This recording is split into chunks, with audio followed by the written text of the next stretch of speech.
ইচ্ছা মতো মক্কা মদিনার যে আইন আছে সৌদি সরকারের স্লট আছে, মদিনার যে 8 দিনের বিধান আছে, 8 দিনের 8ম দিন ছাড়া যে বের হওয়া যায় না, 9ম দিন ছাড়া, এই জিনিসটা এখানে আমার মনে হয় এটা অবহেলা করা হচ্ছে, এটাকে মনোযোগ দেওয়া হচ্ছে না। যতদিন আমরা এই জিনিসটা এখানে আমরা অ্যাকোমোডেট না করতে পারবো ততদিন পর্যন্ত কিন্তু শিডিউল নিয়ে এই সমস্যাটি থেকে যাবে।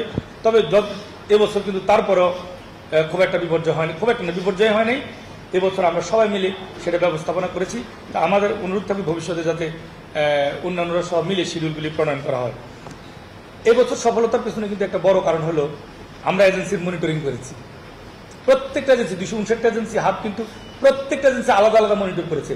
সে কখন সৌদি আরব যাচ্ছে, তার হাজির সংখ্যা কত, মিনার লোকেশন প্রথমে সে করলো কিনা, মুজদালি করলো, মোয়াল্লাম সিলেকশন করলো কিনা, তারপর সে মক্কার বাড়ি ভাড়া করলো কিনা, মদিনার করলো কিনা, তার যদি 250 জন হাজি হয় কতজন করলো, তারপরে সর্বশেষে ভিসা কয়টা প্রিন্ট করলো, টিকিট কয়টা করলো, পে অর্ডার কয়টা করলো। এইভাবে কিন্তু আমরা এজেন্সি টু এজেন্সি মনিটর করেছি, যার কারণে সংখ্যা আপনারা অনেক সময় নিউজ করেছেন যে এতজন এখনো বাকি আছে, ভিসা হয় নাই, কিন্তু সেই ভিসাগুলি আমরা সংখ্যা আস্তে আস্তে কমাতে দেখেন আমরা কিন্তু আমাদের লক্ষ্যে চলে এসেছি। আমরা আগেও বলেছি হজ কার্যক্রম একটি চলমান প্রক্রিয়া, ভিসা হবে, যাবে, ফ্লাইট হবে, যেহেতু 1 মাস 1 দিন ধরে ফ্লাইট চলমান ছিল এবং সেটা আমরা করতে পেরেছি। এই ক্ষেত্রে আমাদের মূল বিষয় ছিল এজেন্সিগুলিকে নিবিড়ভাবে পর্যবেক্ষণে রাখা, মনিটরিং করা, সেটা হাব করেছে এবছর।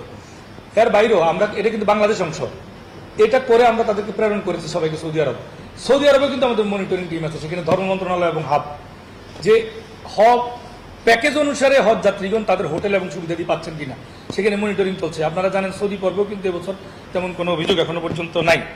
তবে একটা কথা বলে রাখি, মিনা, আরাফা, মুজদালিফা হজের মূল কার্যক্রম যেটা মাশায়েরে হারাম, সেখানে কিন্তু কষ্ট হয়। মিনায় 30 লক্ষ লোক প্রায় সেখানে থাকে, 24 লক্ষ শুধু হজ যাত্রী, সার্ভিস প্রোভাইডার সহ। এই স্বল্প জায়গায় এতগুলি লোকের থাকা, খাওয়া, আবার আরাফার ময়দান, মুজদালিফার গাড়ি, এটার পুরার দায়িত্ব কিন্তু সৌদি সরকারের। সেখানে সবসময় সব সেবা একেবারে যথার্থভাবে পাওয়া যায় না। এই ক্ষেত্রে আসলে বাংলাদেশের এজেন্সি বা বাংলাদেশ সরকার এক্ষেত্রে কিছুই করতে পারে না।